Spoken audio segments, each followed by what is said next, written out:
ma'am. Sir, okay now? Yes, ma'am. Good morning to all the participants and dignitaries. On behalf of staff, students, I welcome you all for the second day program for this third day, 3 days short-term training research program on innovations in research trends in pharma industry, organized by Department of Pharmaceutics, Bapatla College of Pharmacy, in association with Acharya Nagarjuna Pharmaceutical Sciences. I take this as a wonderful opportunity to introduce Dr. Kishore Kunpalli sir. Sir has done MSc in microbiology from the Department of Nagarjuna University from Guntur, and he has done his MTech from Department of Biotechnology from Jadavpur University, Kolkata. He got selected in All India Entrance Test and obtained All India third rank, and he received fellowship from the Department of Biotechnology. He has done his PhD from German Cancer Research Center, Heidelberg, Germany, in the field of molecular immunology, and sir has more than 15 years of experience in onco-immunology research, diagnostic product development in the industry. Sir works as an independent product development consultant for drug candidate screening and validation procedures. He previously worked as a research scientist in Singapore Immunology Network, Singapore, and he worked as a chief scientific officer, Nexogenics Life Sciences, Hyderabad.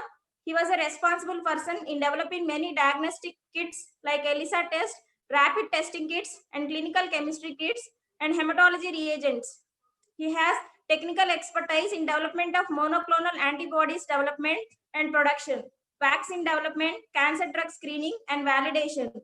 Sir, key skills include gene cloning, protein expression, hybridoma technology, vaccine development, CAR T cell therapy, as well as CAR T cell production development.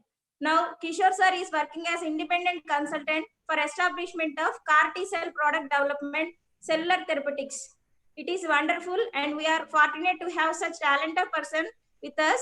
Now, I welcome you, sir, for short sharing your screen, sir. Kishore sir.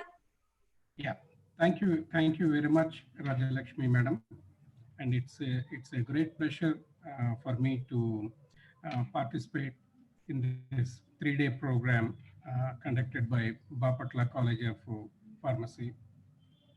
And I take this opportunity to thank Principal Garu, Gopal Krishnamurthy Garu, Dr. Gopal Krishnamurthy Garu, and I also extend my thanks to Acharya Nagarjuna University, University College of Pharmacy, Principal Garu, Dr. A. Premila Rani Garu, and other associated staff who made this event possible in this way.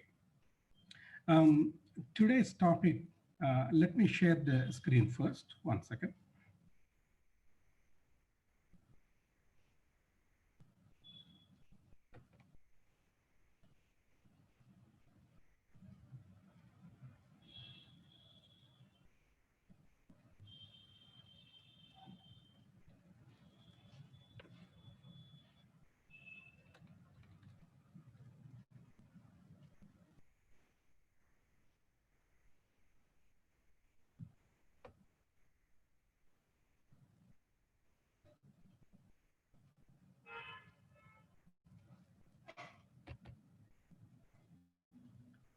Sir, can you see my screen?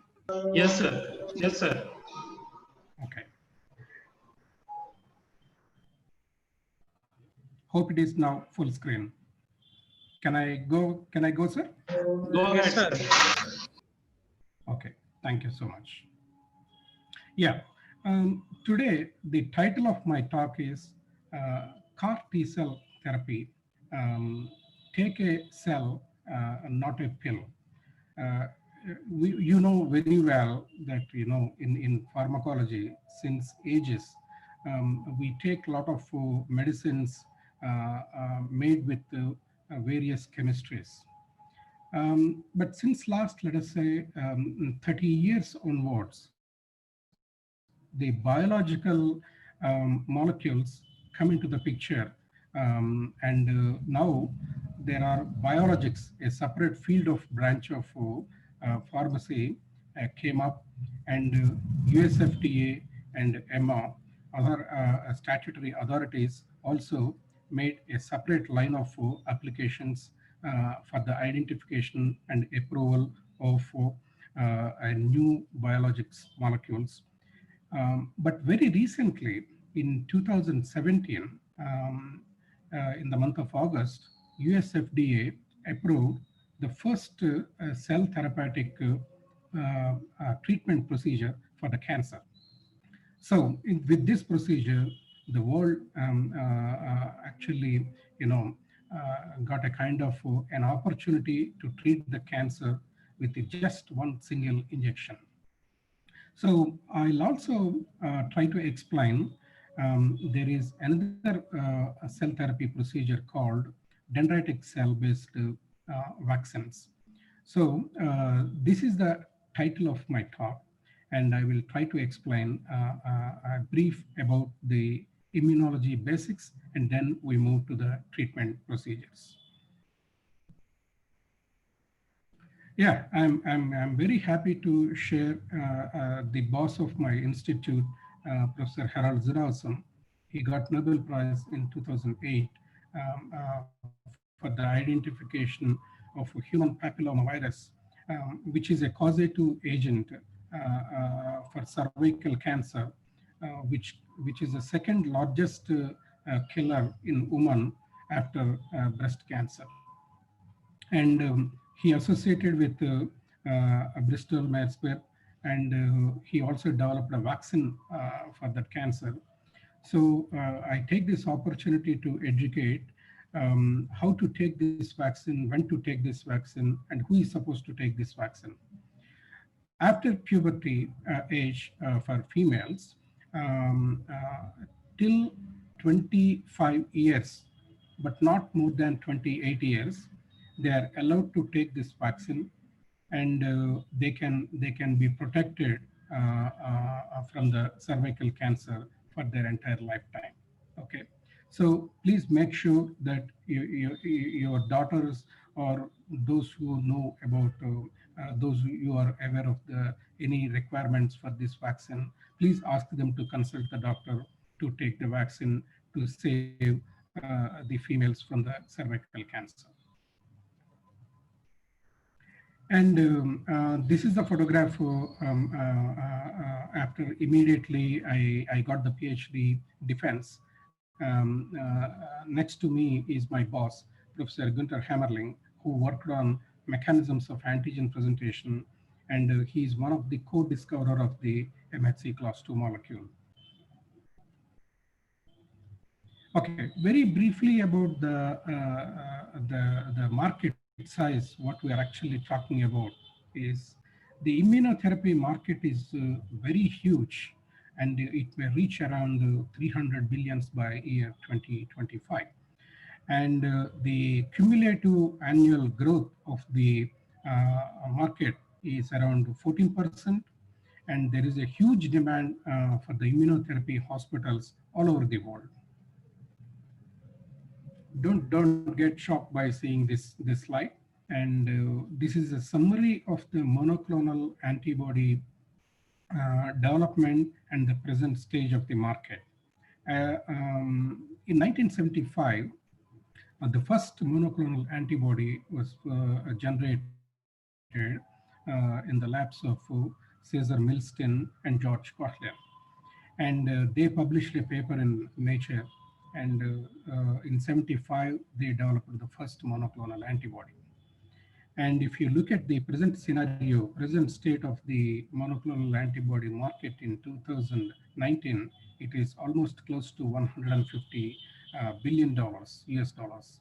And as I just explained, it may reach to around $300 billion by 2025. So my talk divided into basically three parts: a very brief introduction to the immunoscience, and dendritic cell and RNA-based vaccination, and the CAR T-cell therapy.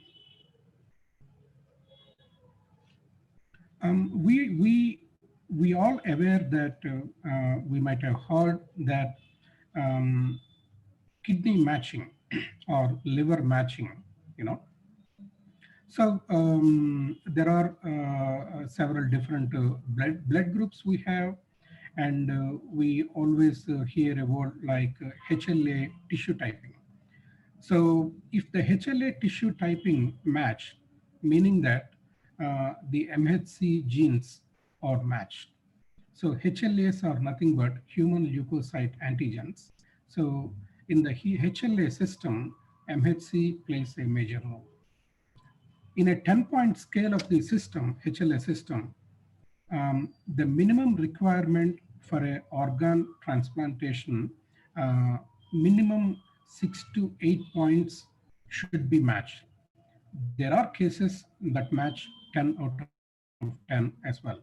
So meaning that if the MHC haplotype matched organ can be donated to the recipient of the matched MHC haplotype recipient. Okay. I mean, this work started in 1936, actually, but very recently, like around 40 years back only, it was recognized the importance of organ transplantation system. Okay. There are mainly 3 different MHC classifications are there. Class 1 MHC, Class 2 MHC, and Class 3 MHC. Here I have shown only 2 different types, Class 1 and Class 2. Class 3 MHCs are nothing but like complement proteins and other associated proteins. If you look at the structure of the MHC Class 1 protein, it has 2 different domains, alpha domain and the beta-2 microglobulin domain. And this is the peptide binding groove of the located in the alpha 1 and alpha 2. And if you look at the Class 2 MHC, it also has 2 different domains, alpha chain and the beta chain. And this is the peptide binding groove for the MHC Class 2. I'll explain why these domains and peptides are important in the coming slides. If you look at this picture, so the Class 1 MHC binding groove is in a kind of a closed format. So meaning that the peptide is bound with a kind of 2 closed flanking motifs of the binding groove. Okay. Whereas if you look at the MHC Class 2 binding, it is a kind of an open groove, meaning that it can accommodate the flanking regions of the peptides that can bind. So these square-shaped protrusions from the peptides, they indicate the anchor residues. So in amino acids, we have bulk moieties like moiety-bearing amino acids like the tyrosine, tryptophan, phenylalanine. The side chains are aromatic and they are bulk. So those anchor amino acids, basically, they can comfortably sit in the peptide binding pockets, so that thereby the peptides comfortably sits in the peptide binding group.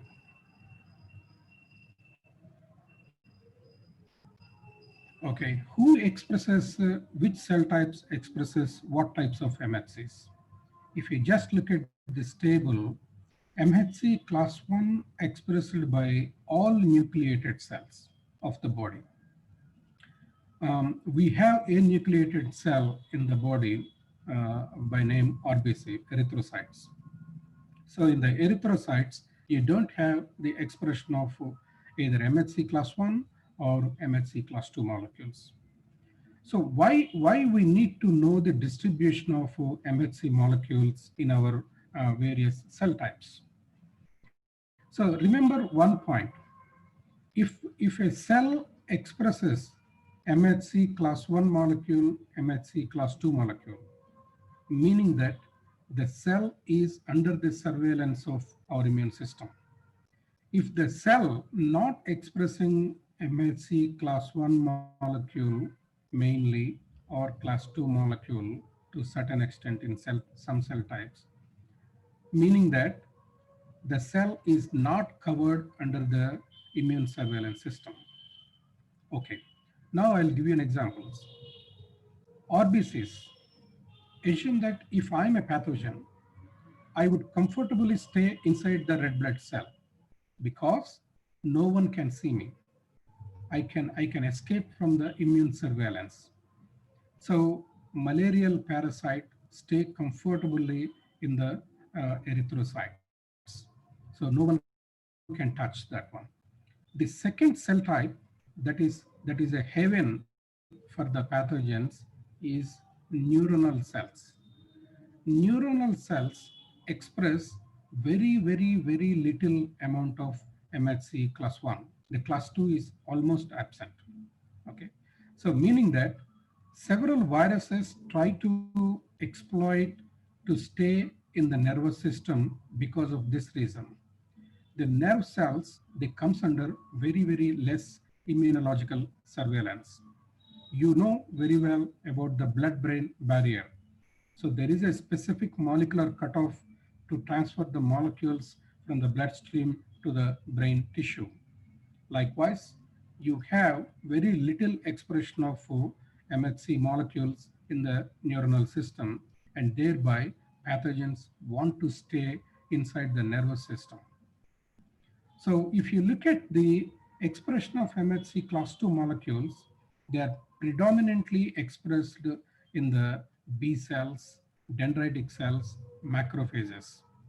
So the B cells, dendritic cells, macrophages, collectively called as professional antigen presenting cells because they express both MHC class 1 and as well as class 2.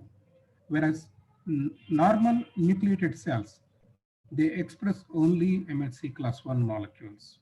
So in a very specialized conditions, some of the cells may upregulate the expression of the MHC class 2. Okay.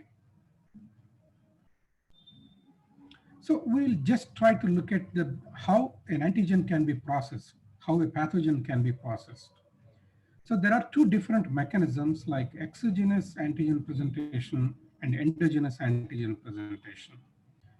In this case, an external antigen, like as shown here, taken up by endocytosis, and it fuses with the lysosomal compartment, and it forms a endolysosomal compartment.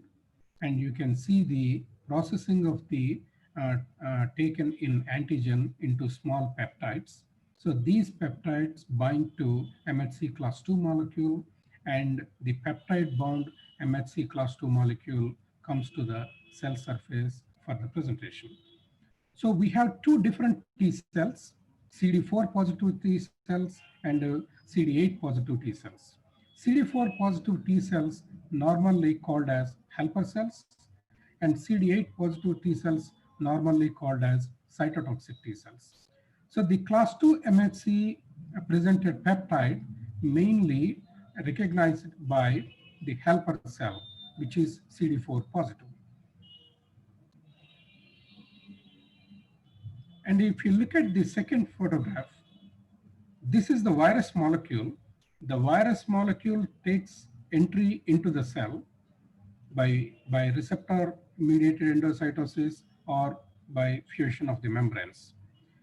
The viral genomic material enters into the nucleus of the target cell, and it get integrated into the target cell genome. And thereby it start producing the viral proteins, and within no time, the entire cell will be converted to a viral manufacturing factory. In case of COVID-19 also, the same thing is happening. It is basically the COVID-19, the SARS-CoV-2 virus binds to the ACE2 receptor of the lung epithelial cells, and it takes entry into those cells and it destroys. Okay. So once the viral proteins start manufacturing inside the cell, they also reach their half-life, and those half-life reached proteins has to be ubiquitinated and made them vulnerable for the proteolytic degradation pathway by using the proteasome.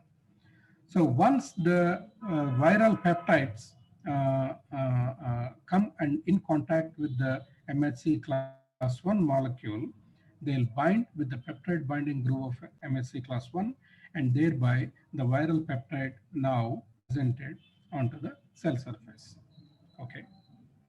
So the cytotoxic T cell can recognize the MHC class 1 with the restriction of the CD8 molecule, which is expressed on the cytotoxic T cells as a co-receptor. And once it recognizes the target cell,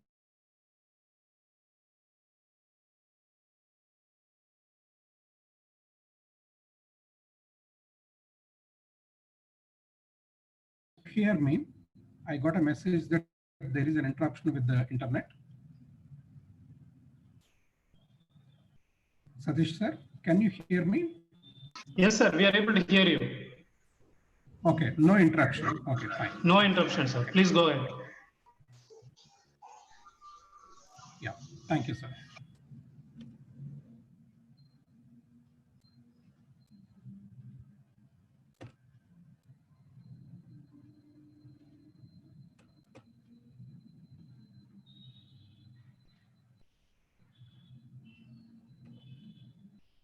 I'm trying to forward the slide. 1 second. 1 second, sir. I'll just stop the streaming and then I'll put the file back again. 1 second.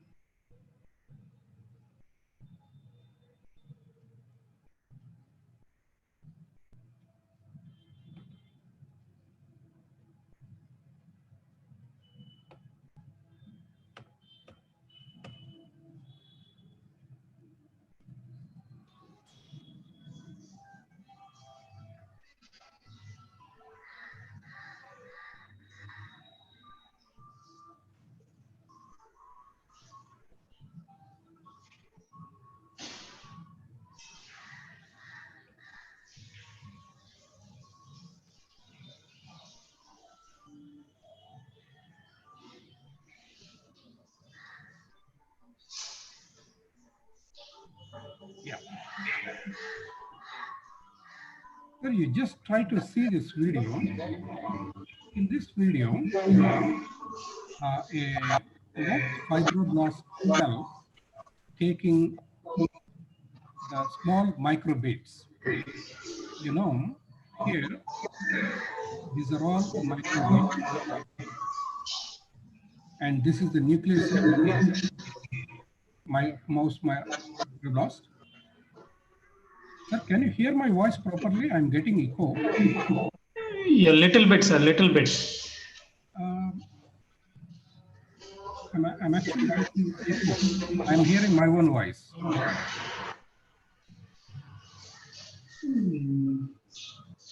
Yeah, maybe because you are playing the video, it may be due to that, sir. Oh, okay, okay. So this is, in this animation, you can see how a cytotoxic T cell actually works. Okay.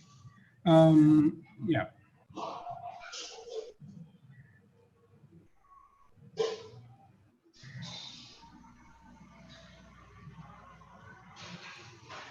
So this is a normal protein, and the T cell not interested to react with. But in case of a virus infected cell, it presents a viral protein. So this viral protein can be recognized as a foreign antigen by cytotoxic T cell. And upon recognizing it as a foreign antigen, the T cell secretes a lot of cytokines and cell-killing agents in the pathway called perforin granzyme pathway. So this is a molecular complex called perforin. The perforin make a hole into the target cell, and a granzyme molecule enters through the perforin made hole into the target cell. And these granzyme molecules further transmit cell death signaling molecules, and thereby the target cell gets apoptosis. So in this way, virus can kill the target cell very easily. So the cytotoxic T cells are really the most potent and powerful killing cells of the immune system. And we also need to know about some of the two important receptors like B cell receptors and T cell receptors.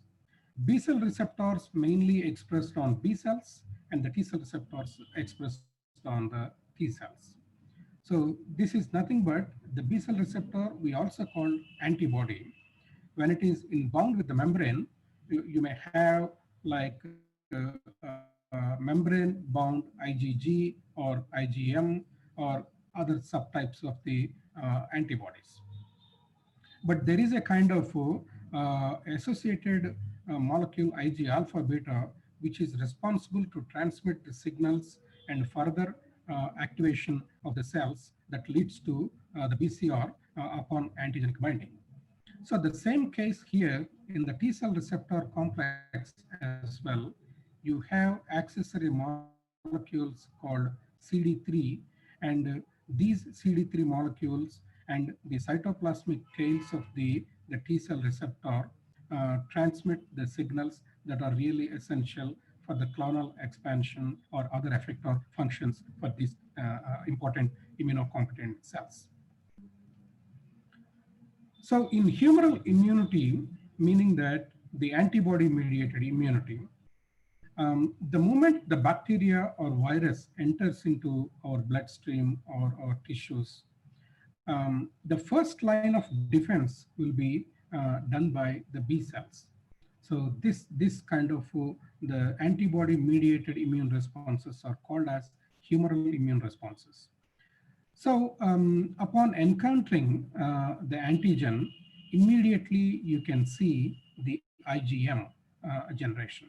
So the first antibody that acts as the defense system in the body is IgM. And you can also see a very short-lived plasma cells generation against the given antigen for IgMs, and they stay not beyond a week's time. Upon participation of the dendritic cells and macrophages, the tissue-specific macrophages, upon the recognition of the antigen, and they migrate to the regional lymph nodes, and where they can get the help of the helper T cells, the B cells can asymmetrically divide into a plasma cell and a memory B cell. So the plasma cells, they start producing the class switch antibody from IgM to IgG. So which is really a more potent antibody, and especially IgG1 half-life is almost close to 3 to 4 weeks. So if you look at any of the monoclonal antibodies, 99% monoclonal antibodies are of IgG1 type because they stay longer, the half-life is more for them when compared with other subclasses like IgG2A, 2B, or IgG3, like that. If you look at the lifespan of the naive B cells means like virgin B cells. They have never encountered with any antigen so far, and they stay around 2 to 4 months, whereas the memory B cells can stay more than 50 years. So during our childhood, we get the vaccines, and those vaccines, they make memory B cells and memory T cells. That's the reason why it's a long-lasting immunity for the given antigen vaccine. So once we got a kind of a memory B cell or memory T cell formation, you can expect a long-term memory for the given antigen. If you look at the cellular mediated immune responses, the T cells are the main component in this, and this is basically a kind of an adaptive immune responses. So based on the antigen, you can have specific T cell populations, either effector T cells or memory T cells. So the naive T cells, if you look at, the lifespan is really very high. They stay up to 10 to 15 years, unlike B cells. B cells, they stay less than a week. Whereas the effector memory T cells, they are very short-lived. They cannot stay more prolonged, and they maximum stay up to 6 months or less than that. Half-life low. Once the pathogen, the antigen eliminated from the system, the effector memory T cells, they are very aggressive. They can kill on a bystander way normal healthy tissue as well. So that's the reason why somebody has to control the effector memory T cell action to control the bystander attack to the normal tissue. So the genetic program and other signaling cascadic events actually limits the lifespan of the effector memory T cells not to more than six months. Whereas there is another population called central memory T cells. They can stay really quite long, more than almost close to 30 years, so that if the same antigen encounters into the system, it can recognize very fast and it can be eliminated very soon. Yeah, in this video, on the left-hand side, you have dendritic cell. You see a dendritic arms, this dendritic cell, and on the right-hand side, you have a primary T cell, which is actually they're trying to recognize the antigens on the dendritic cell. So this video actually recorded in our lab. And this is how actually the cells move really very fast and scan the entire antigen presenting cell. And once if they recognize the foreign antigen, that will be destroyed by the T cell immediately.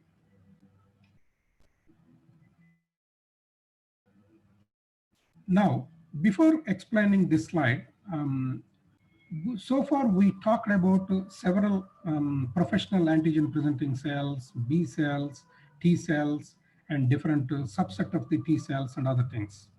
So when we have this much amount of immunocompetent cells, our body is completely under the surveillance of the immune system. How we are getting cancer, how we are getting bacterial infections, and how we are getting viral infections. Because if we are really very equipped with a very good immune system, we should not get any disease at all. But we are experiencing it. The basic reasons I'll tell you without any complications, there are two main reasons. Number one, antigen specific T cell population in our body. Because millions of antigens are available in the environment. Do we have a specific T cell that recognizes them? Mathematically, the answer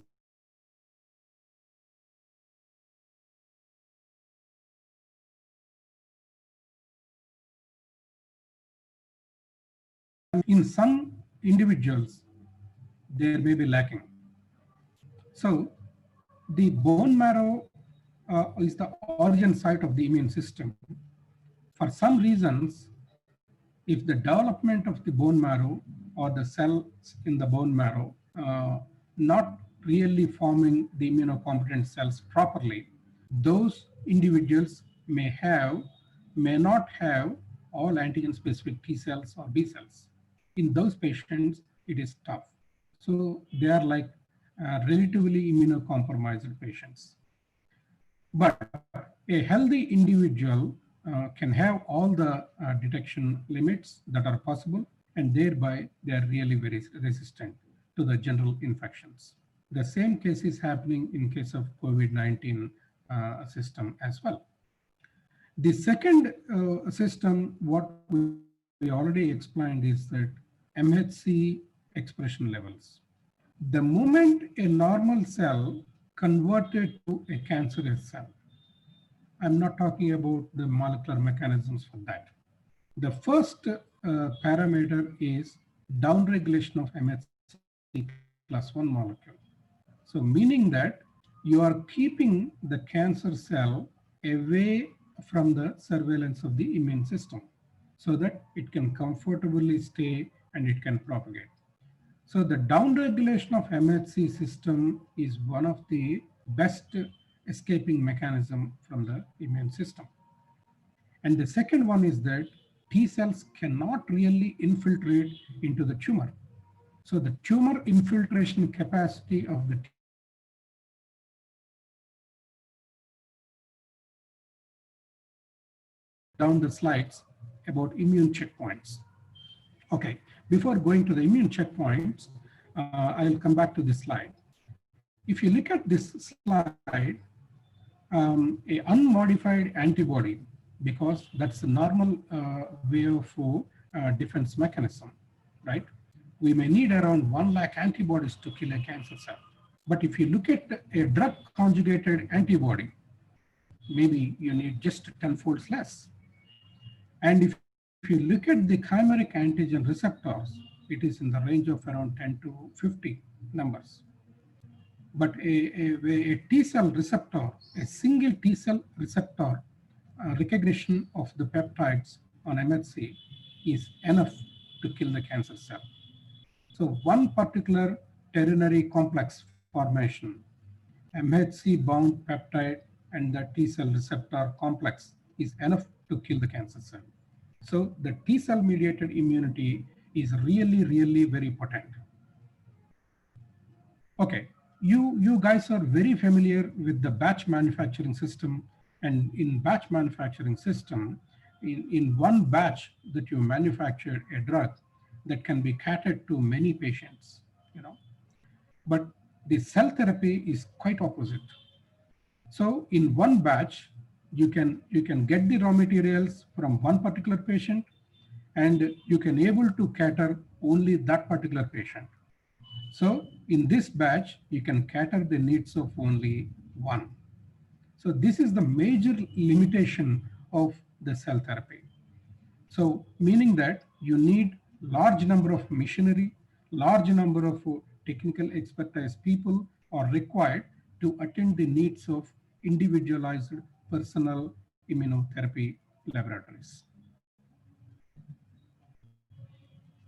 Now I'm going to show a video on immune checkpoint inhibitors and how they work. And very recently, Nobel Prize came to this field. Just try to watch this video. That is changing the way we think about cancer treatment. Immunotherapy works by using the body's immune system to fight cancer. The immune system is a complex network of organs, tissues, and cells, and the substances they make. Immunotherapy uses different ways to boost the immune system to do a better job of killing cancer cells. This video describes one type of immunotherapy that uses immune checkpoint inhibitors to treat cancer. T cells are a type of immune cell and are powerful weapons the immune system uses to fight cancer. Immune checkpoints on cell surfaces help control an immune response. Usually, immune checkpoints keep T cells inactive, that is, in an off state, until they're needed. This keeps the T cells from harming normal cells. Cancer cells can take advantage of these checkpoints to switch T cells off. This keeps the cancer cells from being killed. Immune checkpoint inhibitors are drugs that block the checkpoints. This frees the T cells to attack the cancer.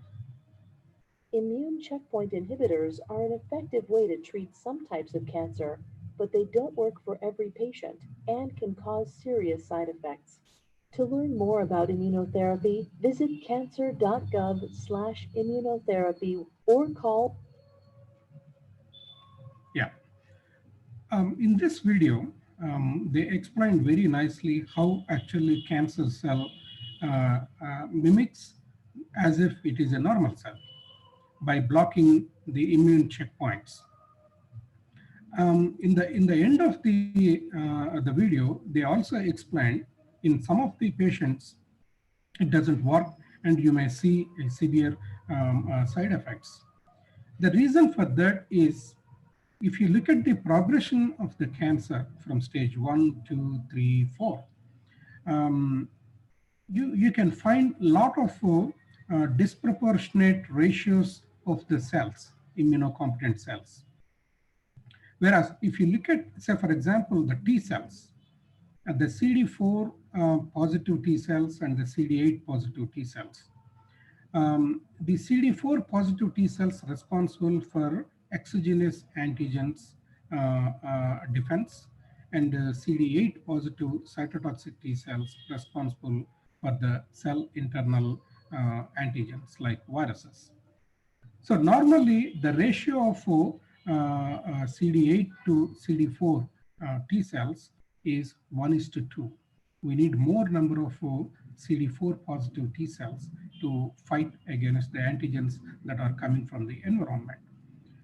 In case of AIDS patients also, the ratio will be distorted with time because the HIV virus infects specifically to the CD4 positive T cells, and thereby the numbers will come down. Once the numbers come down to less than 200 of the CD4 count, the antiretroviral therapy will be started in the ART centers. So due to the lack of CD4 positive T cells in the system, the opportunistic pathogens, they actually kill the patients. So the HIV virus doesn't kill, but the opportunistic pathogens kill the patient. Now coming to the immune checkpoint inhibitors. So due to the imbalance of the immunocompetent cell percentages with the progression of the various stages of the cancer, this is much more effective way of treating the cancer patients, especially in the early stages, but not in the late stages. This is really, really very important limitation of the immune checkpoint inhibitors. So we are also coming up with several synthetic molecules of inhibitors for the immune checkpoints. So now coming to the dendritic cell vaccination. There is a product approved by US FDA in the year 2010 for the prostate cancer. The company name by name Dendrion got this product got approved by the US FDA, and the trademark is called Prevenge. So what it does and why it is so important to discuss now. So the cell-mediated therapies, or as we explained, it's a personalized therapy. So if a patient suffering from prostate cancer, they can take these dendritic cell vaccines manufactured by Dendrion, and in the initial stages of the cancer, let us say stage 1, stage 2, can be completely cured by taking these dendritic cell vaccines for prostate cancer. I mean, as a matter of fact, our famous film producer, Dr. D. Ramanayud Garu, who is also associated with Bapatla region. He worked as an MP in that region as well. He died because of the prostate cancer. And also another famous personality, the Apple, Steve Jobs, he also died because of the prostate cancer. So what I'm trying to tell you is that if we identify any cancer type in the early stages, there is a possibility to treat them by using cell therapeutic procedures. If the cancer stage reaches to 4th stage, it is very, very difficult to treat them. So my appeal to the audience is that if anybody of your relatives or friends or anyone who is suffering from prostate cancer, there is a treatment available in the form of Prevenge injections, which is nothing but dendritic cell-based vaccination. You can contact Dendrion in the US. But how it works, what actually they do to treat the patient. So first, the prostate cancer patient, the blood will be taken out from the patient, and you have different cell types like monocytes, CD34 positive stem cell phenotypes, and natural disease, and other cell types as well. So by cultivating a specific cocktail of growth factors, we can make monocytes and other cell types into an immature dendritic cells in vitro in the laboratory. And once we have these immature dendritic cells in our hand, we feed them, sorry, we feed them with specific antigens that are isolated from the prostate cancer, and those antigens will be taken up by the immature dendritic cells, and they process, as I explained in the antigen processing mechanisms, and those peptides, the processed peptides available on the surface of the dendritic cell, now they call it as a mature dendritic cell. So once the quality control, the IPQC analysis done with these cells, the mature DCs, they will be re-infused into the patient, same patient, and thereby it stimulates the T cells available in the patient that can fight against the prostate cancer. So it looks very simple, just to take out the blood and separate the PBMC and cultivate them with growth factors and make them into immature disease and feed them with your cancer specific antigens, and upon qualification by using FACS analysis and other methods, just to reinfuse into the patient, you know. So, but the point is that the growth factor requirement and cell progression and the QC analysis in the FACS is really very critical and require a lot of technically trained manpower and very expensive missions. So how to identify the most immunodominant epitopes of the given antigen? So once you feed the dendritic cells with the cancer-specific antigen, those antigens processed and presented by MHC molecules, as we discussed, and these peptide MHC molecules can be immunoprecipitated, and by using an acid elution method, we can separate the peptides that are bound with the peptide binding groove of the MHC molecules. And by subjecting the LCMS procedures, we can identify the sequences of the peptides that are eluted, and thereby we can identify the most immunodominant epitopes in the given population. But there are some major barriers for the DC-based vaccination, as we discussed already. With the tumor progression, with the higher stages, there is a limitation of the availability of the T cells, and thereby the DC vaccine may not be able to stimulate the T cells, because due to the lack of effector and the specific antigen specific T cells in the patient body, that may limit the DC vaccination. So I'm very sure that the stage 1 and stage 2 patients of the prostate cancer, they can be perfectly cured with this Provenge Dendrion DC vaccine.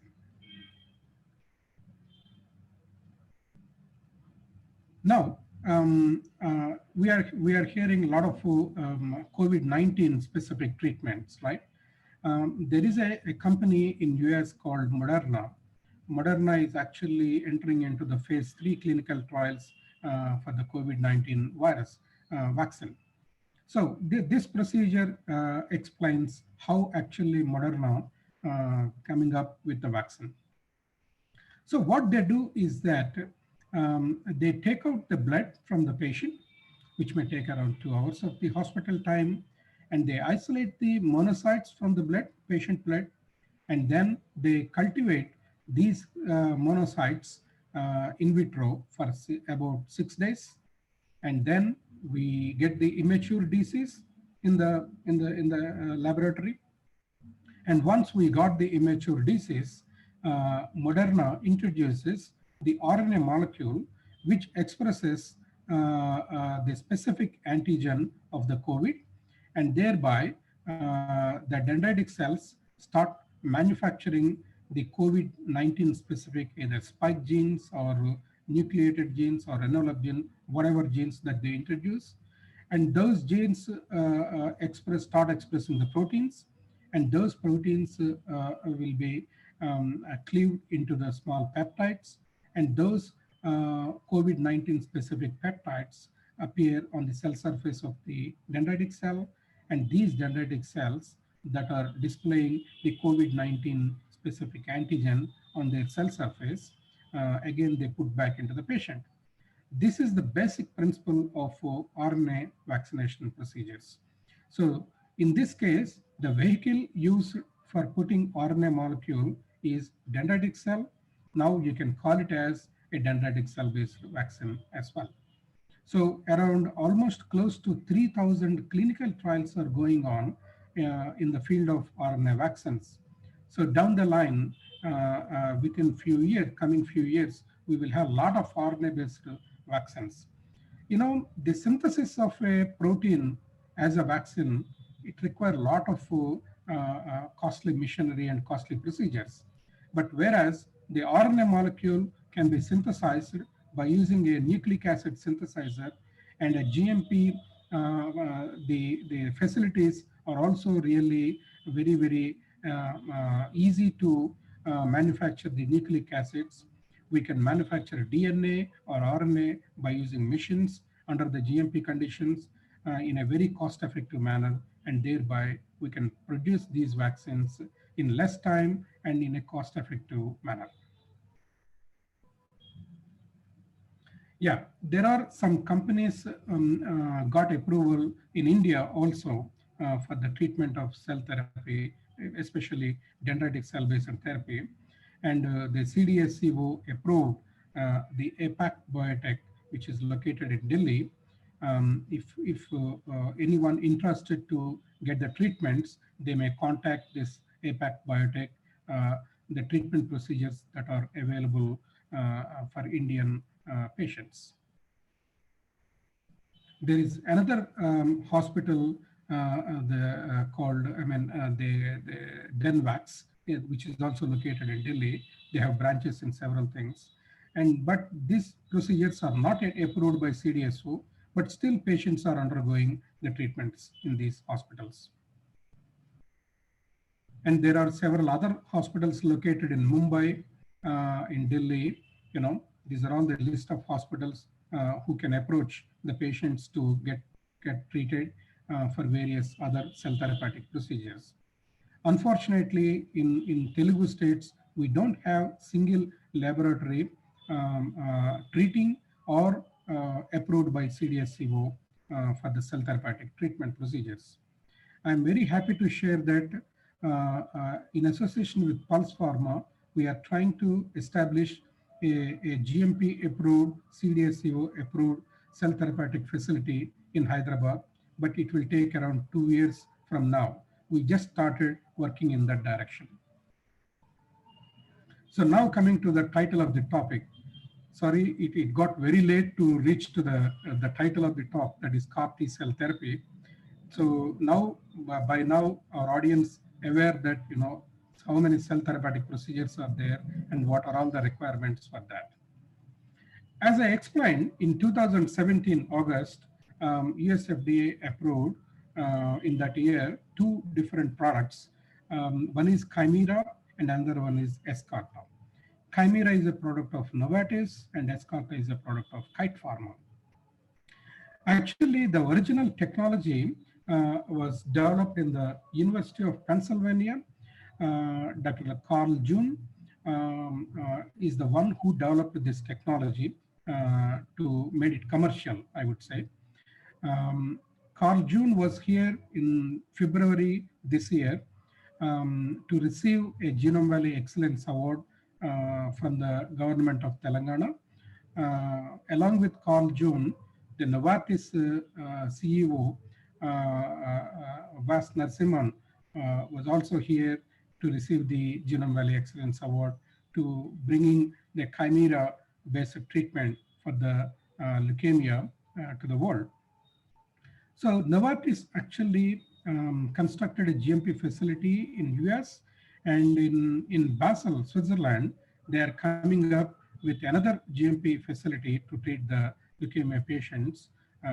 So that one located in the US, another one coming up very soon. It is going to be opened in the Switzerland.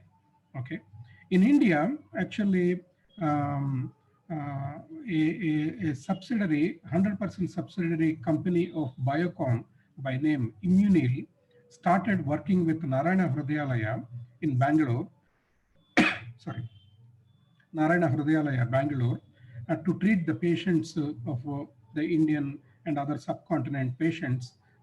Maybe in about 6 to 8 months, we may expect them to start working, treating the patients in Bangalore. You know, I mean, the original foundations for the CAR treatment was laid in the early 90s itself, and you know, the first clinical trial process started in the year 2010 onwards. Sorry.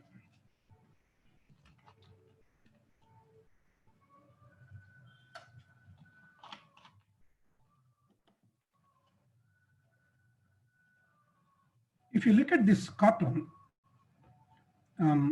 this is the first generation CAR and this is the latest generation CAR. So what is, first of all, CAR? The chimeric antigen receptor. You know that cytotoxic T cells, they have a cytoplasmic signaling cascadic domains like CD1BB and CD28 and other items are really takes up the signal upon receptor ligand interaction. So the chimeric antigen receptor is basically divided into two parts. One is the extracellular domain, which is coming from the antibody. And another one is, this is a transmembrane domain, and this is a cytosolic domain. The cytosolic domain consisting of all the signaling domains that can lead to further clonal expansion and the effector functions of the T cells. So there are several different machineries that are available now, and that shows the generation of the CAR that it is depicted here. You know, these are all the target antigens that are actually currently in the pipeline for the CAR structure and the relevant malignancy type. You know, in coming few years, you can expect the CAR T cell based therapy for several different cancer types. Currently, it is available for leukemia, blood cancer. These are all, the list goes on. And these are all the locations of the clinical trials that are happening with respect to the CAR T cells. As you see here, China is really working like anything, and US, and to the greater extent, UK in the Europe. But unfortunately, in India, there is no single clinical trial happening with CAR T cells. So till December 2017, there were around 240 clinical trials are going on. But as of yesterday, as I checked, around 550 clinical trials are going on as of yesterday. You can check the clinical trials in the clinicaltrials.gov website. You can find whatever the type of clinical trial that you are interested to look at in. And if they are recruiting the patients, you can also apply. If you are a patient, you can also apply by sharing all your reports and other things. And if they accept to include the patient into the clinical trial, they can communicate directly to the patients, and thereby you can get participated in the clinical trials. Okay, so how a CAR T-cell treatment works actually. So this is the patient, and the patient actually donates the blood. So what we do is that we purify the T cells from the patient, and we insert a specific CAR gene into the T cells, and that gene that gene will enter into the nucleus and get it integrated into the genome of the patient cell, and thereby you can see the expression of chimeric antigen receptor, and here you can see the normal receptors that are available. So you have normal receptor expression and also the chimeric receptor expression both, and you grow these chimeric antigen receptor bearing T cells into millions in vitro, and then upon IPQC qualification and all the effector functions testing and other things, and these cells will be infused into the original patient. So this is completely an autologous system. So you are taking the cells from the patient, you are inserting a gene, you are expanding the gene inserted CAR T cells into millions, and upon quality control testing, you are putting back into the same patient. So there is no exogenic thing is available here except the CAR gene that it is expressed by the cell, and the cell system and MHC haplotyping system, everything is perfect.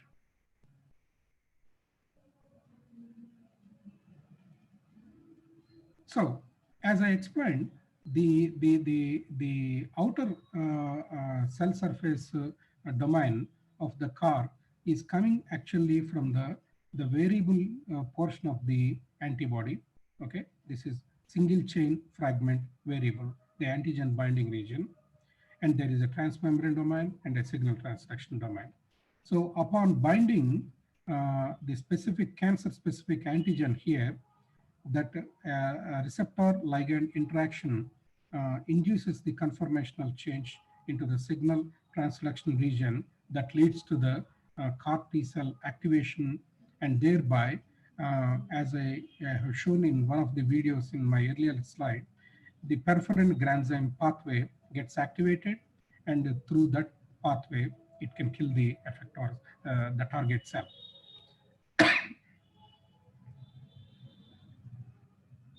You know, these are all different designs of the CAR genes.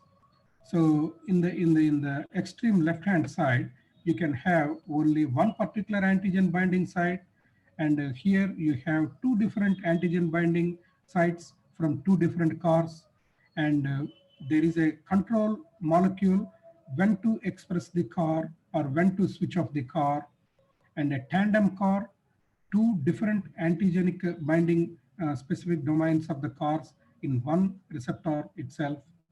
And there is a universal way of preparing the CAR T cells by using, by expressing a streptavidin HRP system, so that if you can come up with a biotin-related antibody that can bind with the streptavidin bound expressed bearing CAR T cell, so that you can convert any T cell into any specific target T cell by using this universal CAR system. Like this, there are several different designs are available currently, and they are all currently under testing. Okay, I'll skip this part. This is basically how do we clone the CAR T cell genes and other things. So the question is now, which type of T cell is really essential to put the CAR gene? Is it a memory-based T cell or a naive T cell? So it has their own advantages. If you put the CAR gene in the memory T cell compartment, the effector functions and the activation signals and other things, other machinery is readily available so that they can act really very fast. But the robustness, the controllability of the T cell is really not under our hand, because it is very potent activator. So if you put, on the contrary, if you put on the naive cell, the CAR gene, right? So it needs a lot of time to get it excited and divides and further expansion to the clonal expansion and the formation of the memory T cells from the naive T cells, and then memory T cells bearing the CAR gene start attacking the target cell in an effector mode, and thereby you can see the elimination of the target cell. So what type is really required and what type of cell starting material is required is currently under investigation because it is a human treatment procedures. So several checkpoints are really need to follow and need to be tested.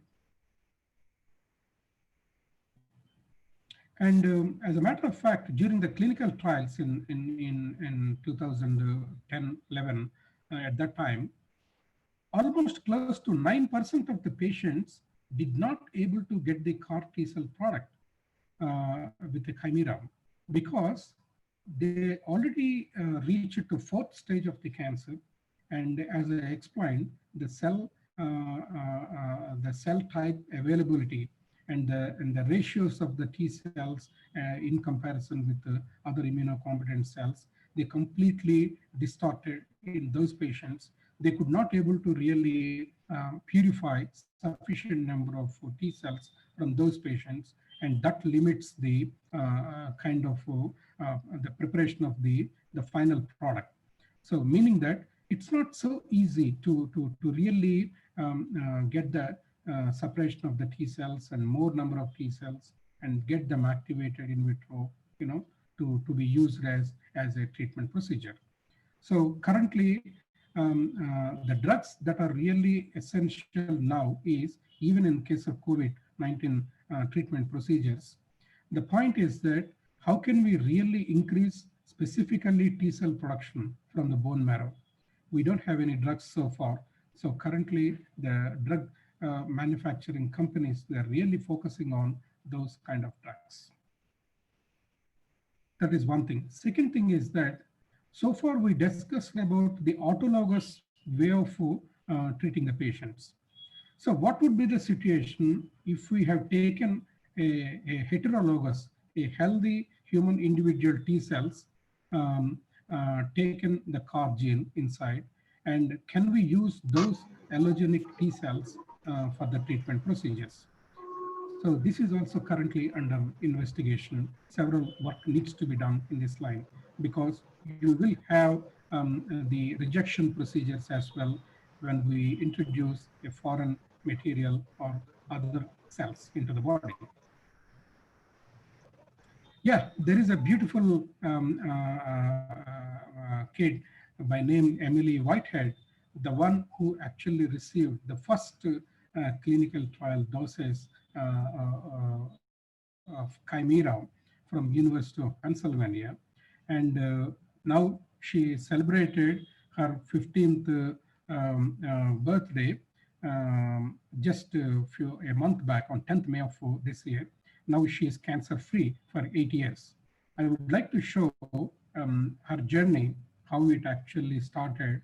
Please try to watch this video carefully.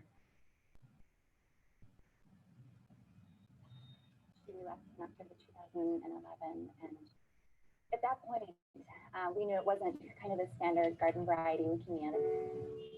Then she relapsed again in February 2012, and so it was at that point that we made the decision that we needed to go somewhere else where we needed to try something new and something different. We're told that we were down to 48 hours of making a decision, or she could start to have organ failure. We knew that there were things offered here that was that would be different from what a local hospital could offer, and things that were more, I guess, cutting edge.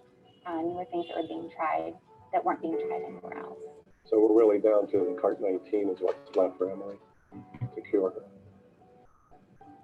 So we're ready to go today. Right now we're feeling hopeful, really hopeful. It's a little bit scary because Emily is one of the first patients to receive this. She's the first pediatric patient. I've felt all along that she's going to beat cancer, and today's our day when we're going to start doing it. You want to say anything else, Em? What are we going to do today?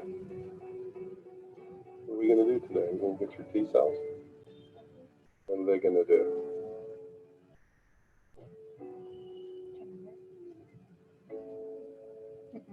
What are they going to take away? Cancer. That's right. So CAR-19 is a treatment for patients with fairly advanced leukemia. Most patients who have the kind of leukemia that CAR-19 treats, which is the most common kind of childhood leukemia, it's called B-cell ALL. That is a disease where most patients are treated very successfully with standard chemotherapy. But there's a subset of those patients and a substantial number of children in the United States for whom chemotherapy does not work, or it works temporarily. So for that group of patients who have very treatment-resistant disease, we need something brand new. And CAR-19 is for those patients. The essential nature of the CAR-19 treatment is that we have to get cells from the patient. These cells are called T cells. They're cells of the immune system that need to be engineered. We can engineer these cells to go after cancer cells and kill them. Yeah, it's a really fantastic story, Emily Whitehead. Yeah, for every treatment, there are some side effects. Sorry. Yeah, now we talk about the possible.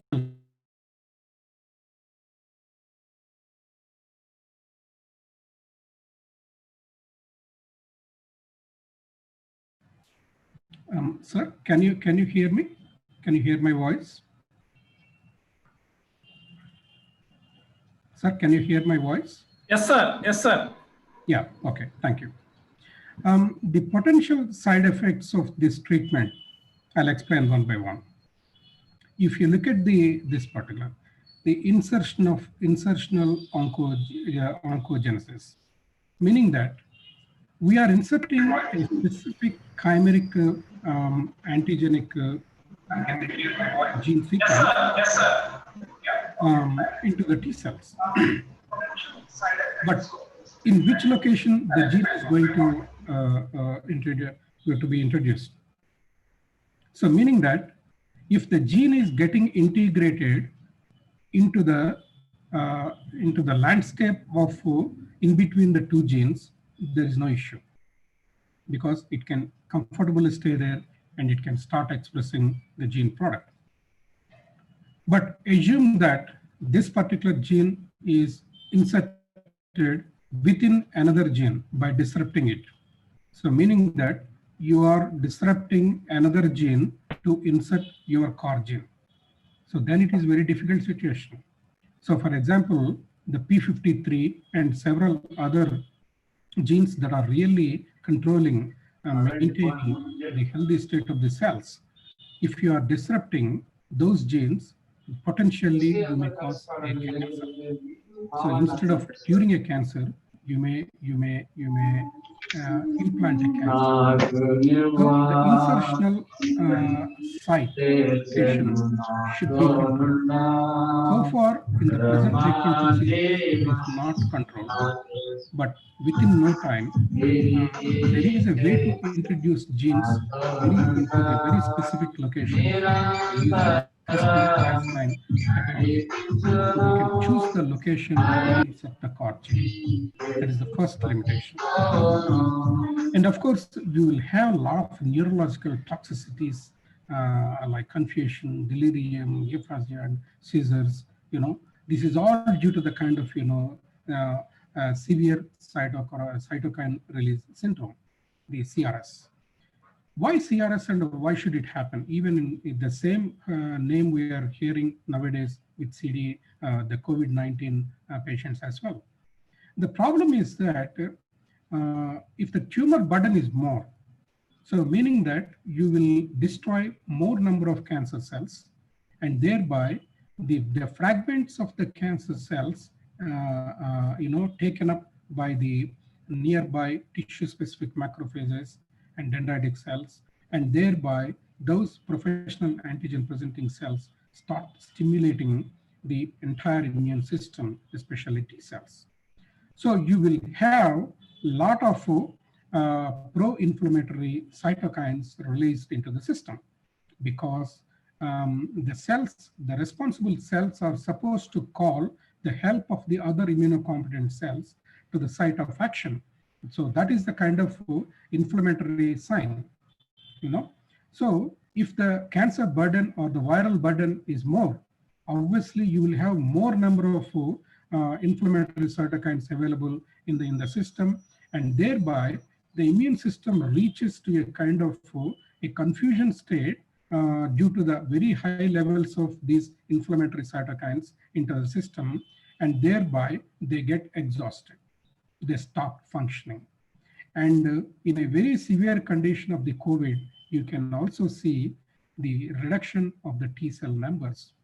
Now I see some reports like stating that the T cell numbers are falling down to 100 also just before death in the ICU. They noted for several patients in China and South Korea. I read several reports stating that the T cell numbers are very, very low. That is due to the kind of, you know, the CRS, the cytokine release syndrome. But there are specific treatments available. I'll show you in the next slide. So before going to the next slide, I'll also explain on-target off-tumor toxicity. For example, in case of leukemia, the chimera, which is targeted against the CD19 protein that is expressed not only on the cancerous B cell, but also on the normal B cell. So the CD19 is a specific marker for the B cells. So the CAR T cell destroys wherever it finds CD19.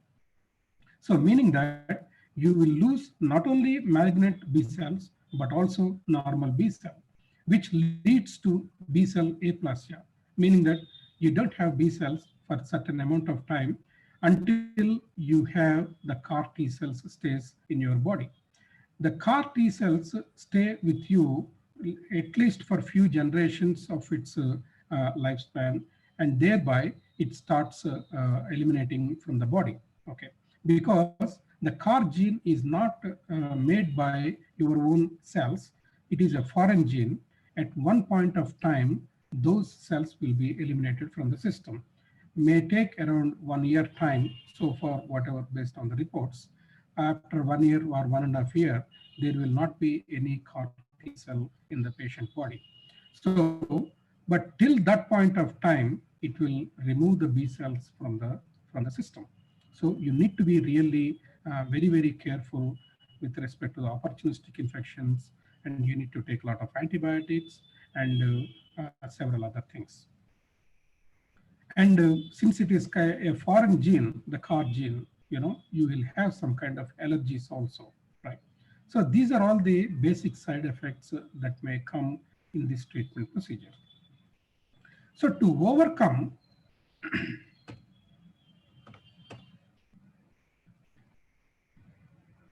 one second, sir, I'll stop the sharing and reshare again. The computer got stuck. 1 second.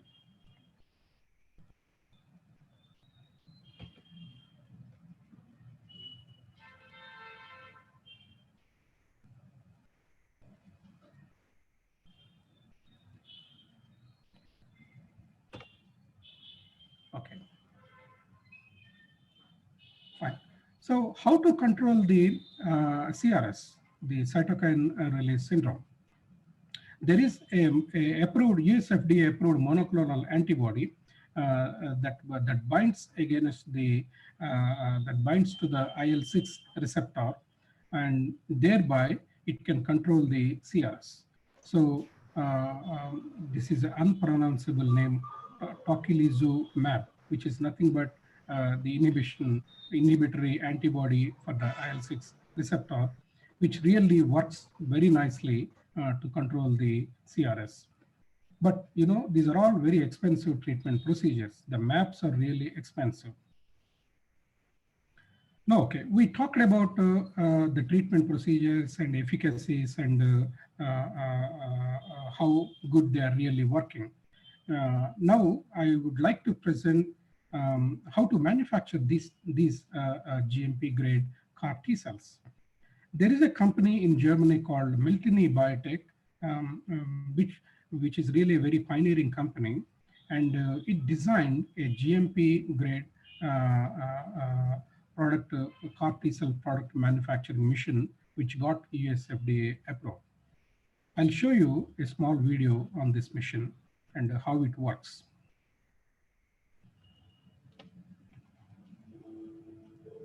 With the Clinimax Prodigy T-cell transduction process, you can now generate gene-modified T-cells in a simple and fully automated fashion. The system allows you to perform procedures such as sample preparation, T-cell enrichment, stimulation, viral transduction, expansion, and the final formulation of the genetically modified T-cells. All the way the user is guided step by step through the process.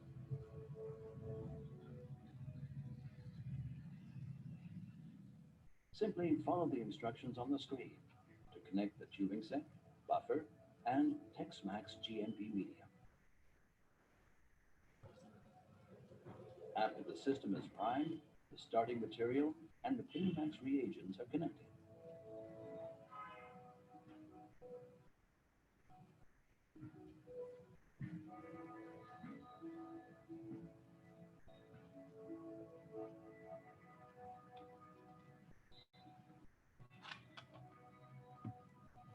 The T-cells are automatically labeled with Clinimax CD4 and CD8 or CD62L reagents within the centrifugal unit. Using magnetic cell separation, the T-cells are enriched. Afterwards, the enriched cells are eluted to the reapplication bag. To take a sample of the enriched cells, simply use one of the sampling pouches.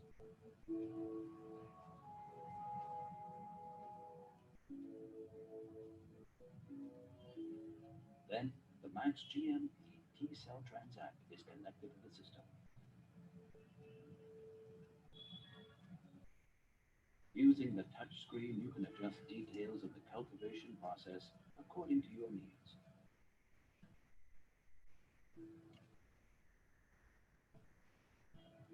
The required amount of cells is seeded into the centrifugal unit and washed.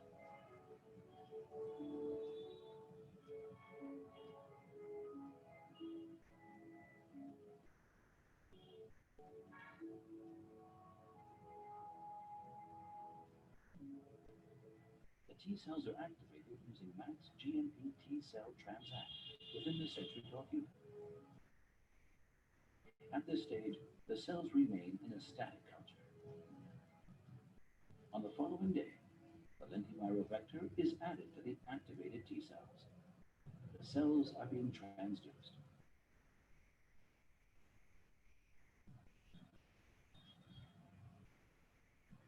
The transduced T-cells now express the chimeric antigen receptor on their surface. The cells are further expanded. After the transduction phase, the cells are washed and further incubated in the centrifugal unit. Regular sampling allows the monitoring of cell densities and culture conditions during the expansion phase. The culture is fed by regularly adding and exchanging cell culture media. When the culture volume exceeds 150 milliliters, cultivation is switched from a static to an agitated culture. After 10 to 14 days of culture, the cells can be harvested in the final formulation solution into the target cell bag.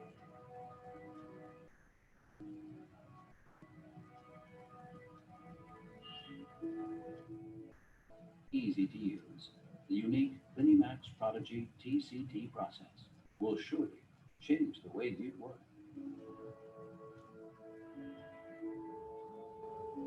To find out more, visit miltonybiotech.com/gene therapy.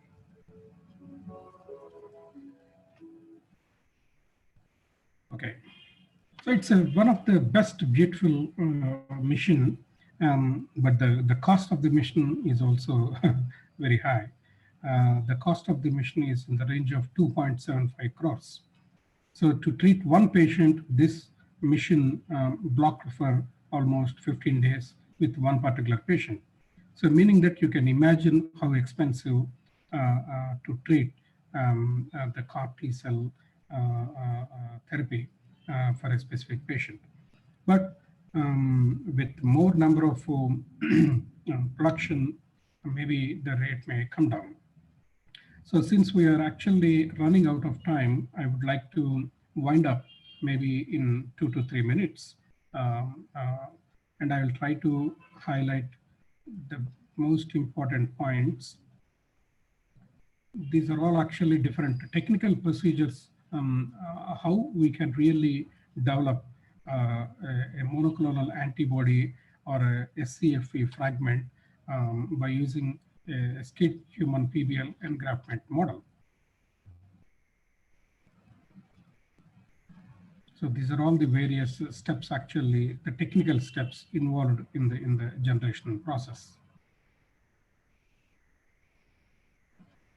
So finally, I would like to briefly tell you how can we really regenerate the myocardial tissue. You know, most of us familiar with the heart attacks, and once you got the heart attack, a certain amount of the function of the heart got really damaged, and thereby the efficiency of the heart functioning may be reduced to 60%, or to some of the patients maybe even 40%, right? So, but there are some ways to really get back these cells alive. For example, CD133 positive stem cells can be utilized to recover the myocardial-myocardial-cytes, the damaged myocardial-cytes. And if you can introduce CD133 positive in vitro expanded stem cells by injecting them into the site of damage, you can regrow these cardiomyocytes, and thereby you can increase the efficacy of the heart function. Yeah, these are all several different clinical trials that are going on as of now, and very soon we will have all those products into the market. So I think this would be my last slide, I guess. If you look at the right-hand picture, it's a pre-operative the CT scan to see the LVEF function. After 1 year of the treatment, you can see complete restoration of the LVEF activity with the cardiomyocytes regenerated by using cardio-specific stem cell treatments. Okay, with this, I would like to finish my presentation. And if you have anybody have any questions, I'm ready to answer. Thank you, Dr. Kishore sir, for enlightening and interesting presentation on CAR T cell therapy. We appreciate having this mysterious area clarified. Several delegates have expressed appreciation for the information shared by you on the CAR T cell therapy. Most of the participants were previously unaware of the features that are explained by you. They express their happiness for the clear-cut presentation about the CAR T cell therapy, sir. Now I will ask the questions on behalf of the participants. Sir, along with prostate cancer, apart from prostate cancer, what are the other cancers being treated with CAR T cell therapy? Yeah, the prostate cancer can be treated with dendritic cell cancer, sir, not with CAR T cells. Prostate cancer treatment procedures got FDA approval in the year 2010 to the company by name Dendrion. Provenge is the trademark of the dendritic cell-based vaccine, and it is very effective for the stage 1 and stage 2. But the CAR T cell treatment procedures for the prostate cancer is also in the pipeline and not yet approved by the US FDA yet. Down the line, maybe in coming few years, we will get the approvals from US FDA for prostate cancer CAR T cell treatment as well. Currently, the CAR T cell procedures are approved for leukemia by two different companies, Novartis and Kite Pharma. What is the difference between the CAR T cell therapy and plasma therapy, which is now using for the coronavirus treatment?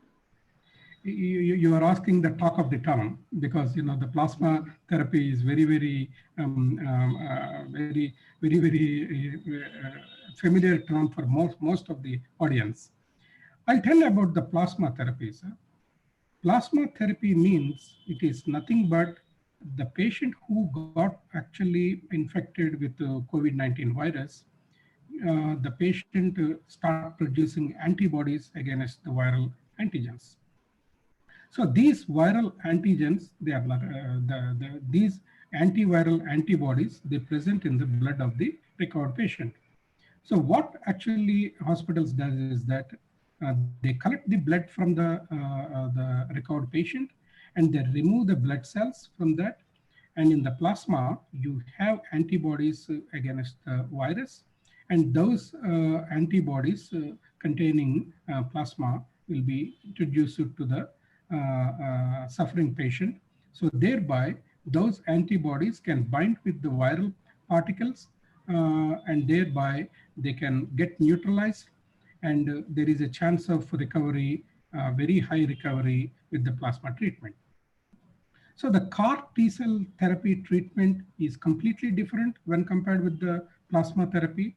Plasma therapy is the therapy with the antibody pool, polyclonal antibody pool that can bind against the virus, and thereby it neutralizes. Whereas the CAR T cell therapy, it kills the cell which is infected with the virus. I mean, today morning I saw a news that a CAR T cell based therapy is coming up for the COVID-19 patients, maybe in 6 to 8 months from now. So what is the eligibility criteria to receive the CAR T cell therapy? Yeah, I mean, as the point is that, as I explained in one of my slides, 9% of the patient did not receive the CAR T cell product during the clinical trials of the FDA for the Chimera, the Novartis-based product. The reason for that, they have completely altered T cell distribution, and thereby no company can really able to manufacture a specific CAR T cell product for them. So it would be nice to treat, to get the blood samples from relatively younger patients, like let us say below 65 years, I would say maybe they are eligible. If the age is more, like more than 70 or 75, and based on the stage of the cancer, they may not be able to have sufficient number of T cells, and they may not be able to really propagate well. So there are some limitations for the CAR T cells therapy with older patients when compared with the younger ones. Younger ones, they can really get, and they can get cure for the cancer. Sir, whether the cost for CAR T cell therapy is affordable or expensive compared with the other treatments available for the cancer? Yeah, I mean, it's a very important question with respect to the patient's perspective, especially for a developing country like India.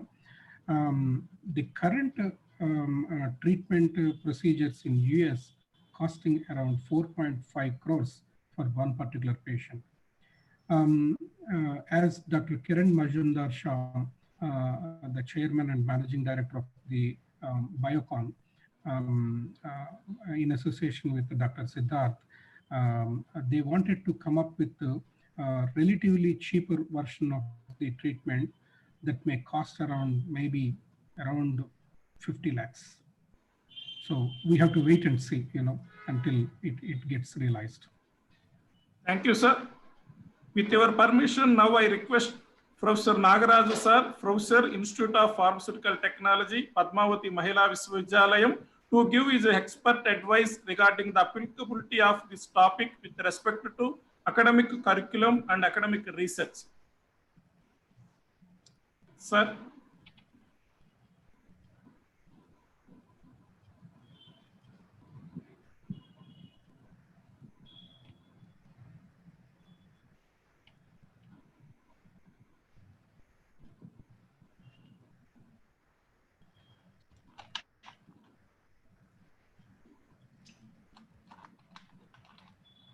Okay, sir.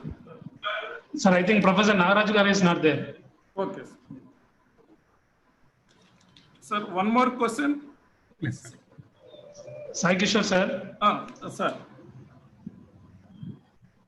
Professor Nagaraj Garu is not there. Okay, okay, sir. Okay, sir. Thank you, sir. Thank you for sharing with us your words of wisdom. On behalf of Bapatla College of Pharmacy, I convey our heartfelt thanks to the Dr. Kishore, sir, for his valuable cooperation and participation in today's seminar. Thank you, sir. Thank you so much. It's a great pleasure of interacting with you all. And I would be very happy to associate with the Bapatla College of Pharmacy in this way. And if any questions, you can reach me to my mail ID provided here. Okay. And thank you one and all for giving me this opportunity. Thank you, sir.